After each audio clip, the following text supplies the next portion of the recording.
If you've ever wondered when might it be necessary to bring in a mediator, then this video is for you. So you've been in a conflict and you are at a total impasse. You've tried to reach out to the other side, but they won't respond. You just can't talk to them again. It gives you a headache and your stomach turns when you think about it. Now that is what I call a beautiful morning. Trust is completely gone, and yet you have to figure out a way to solve the problem one way or the other. In this video, we'll talk about when you should consider bringing in a mediator, how a mediator might help you or those involved in a conflict, and what you can and cannot expect at the end of a mediation process.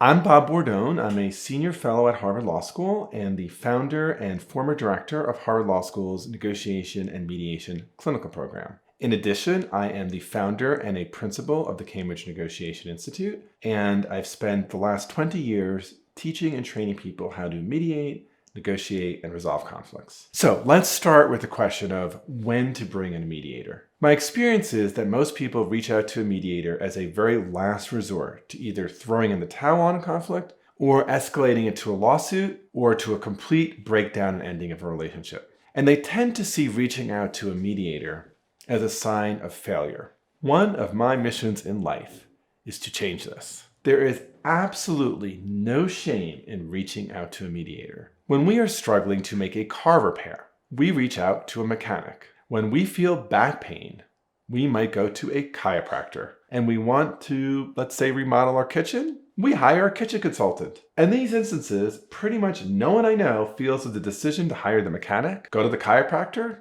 or hire the home design consultant is something that is shameful or embarrassing. It just makes sense. Why?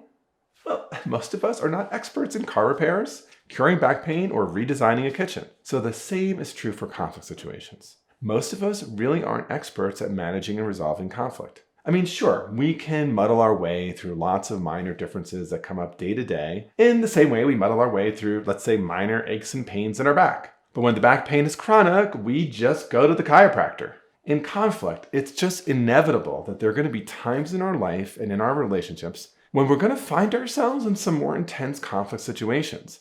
That is normal, not a sign of failure or dysfunction. And in those moments, when we are in our most intense conflicts, whether it's with a family member or a colleague at work or a customer or in a business relationship, it's appropriate and normal to reach out to a mediator. So, first thing I want to say is, in my intro, I gave a bunch of extreme situations. Things like you're at an impasse, or you can't stand the thought of meeting with them, or they refuse to meet with you, or there is zero trust. And each of these situations are absolutely situations to reach out to a mediator for help. But what I really want to communicate is that it makes sense to reach out to a mediator way before any of these situations even pop up. Let me use another example.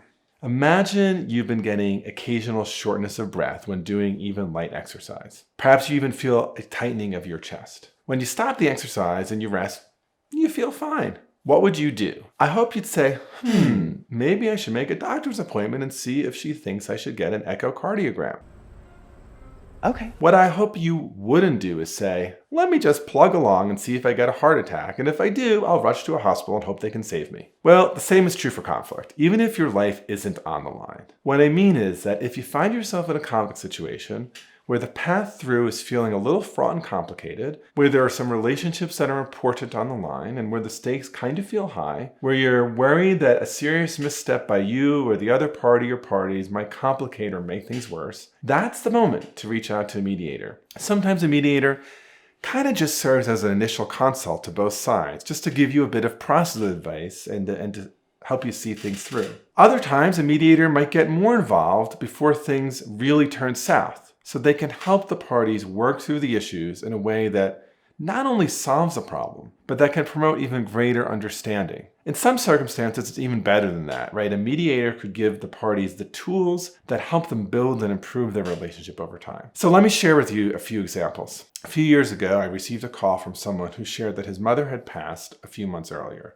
He had 5 siblings, and he was the second oldest. The oldest sibling had laid out a way to move forward on disposing of various family properties. In the initial meeting with the siblings, The person who reached out to me had an uneasy sense that some of the siblings were saying yes, but were kind of hesitant. So this person shared that the siblings largely actually had really good relationships with each other, and that all of them really cared about the family. But he also said there were some historic tensions, like normal ones that are part of any lifelong relationship. But he worried that if everyone just deferred to the eldest brother, that it actually might reinforce some of these tensions in ways that would hurt the long-term set of family relationships. I was so impressed by the prescience of this person. I suggested perhaps we should just have an initial consult with the siblings with no commitment at all to work with me or with any other mediator. So he and all the other siblings agreed, and part of this involved one-on-one conversations with the siblings. It became clear to me that actually everyone was super anxious about these conversations.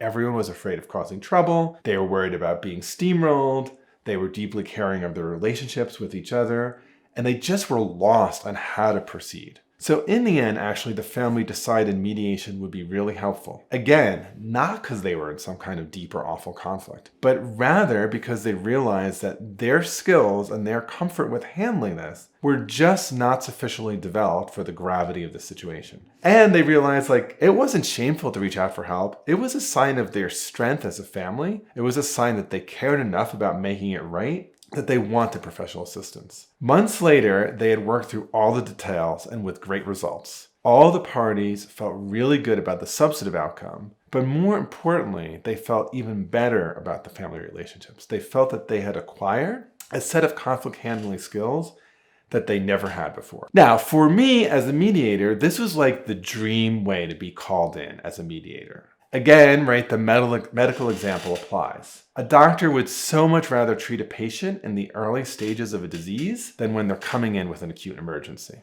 Johnny, where's my towel? So let me share another example.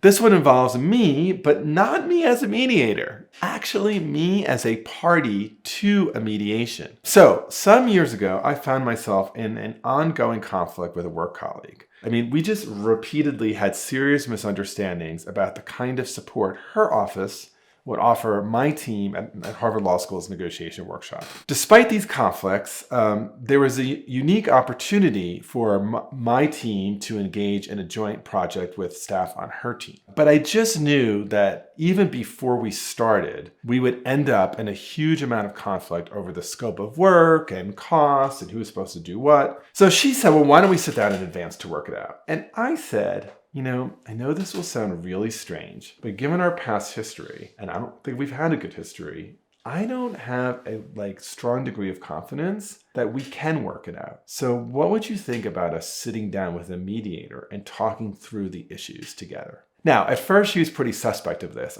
she knew I taught mediation, she knew I was a mediator, and she was okay, this is clearly Bob's way of tricking me. So I said to her, listen, why don't we use a mediation firm where I know none of the parties. And what I suggest you do is you reach out to them first, talk to them, and gauge your own comfort with the process. Now listen, I could have felt embarrassed and shameful that as a mediation expert and scholar who had mediated many conflicts, that I didn't feel confident I could figure this out alone. But from my perspective, right, I felt like I had enough information from the past to know that getting some outside help would actually make a really big difference. So she ultimately agreed to this mediation, and it probably won't surprise you at this point to know that we had this incredibly productive mediation experience. We ended up working out a whole bunch of issues in advance. The project moved forward totally successfully. Now here's what's interesting, right? This person never became my favorite colleague at Harvard Law School. However, several years later, when she was leaving Harvard Law School and applying for another job, she asked me if I would be willing to serve as a reference for her. Now, I gotta tell you, this made me feel so incredibly good that this relationship that felt strained and low in trust would transform enough that she thought I was one of the 2 or 3 people that she should list on a list of references for a new job. So when should you consider bringing in a mediator? Certainly, whenever you're at an impasse or stuck or where the relationship is lacking in trust. But also, whenever there's an upcoming set of issues or conflicts or differences where you think, this is hard, this feels messy and complicated and emotional and feels important and high stakes. In situations like that, bring in a mediator, someone with professional expertise, knowledge, empathy, and competence can help you and other parties involved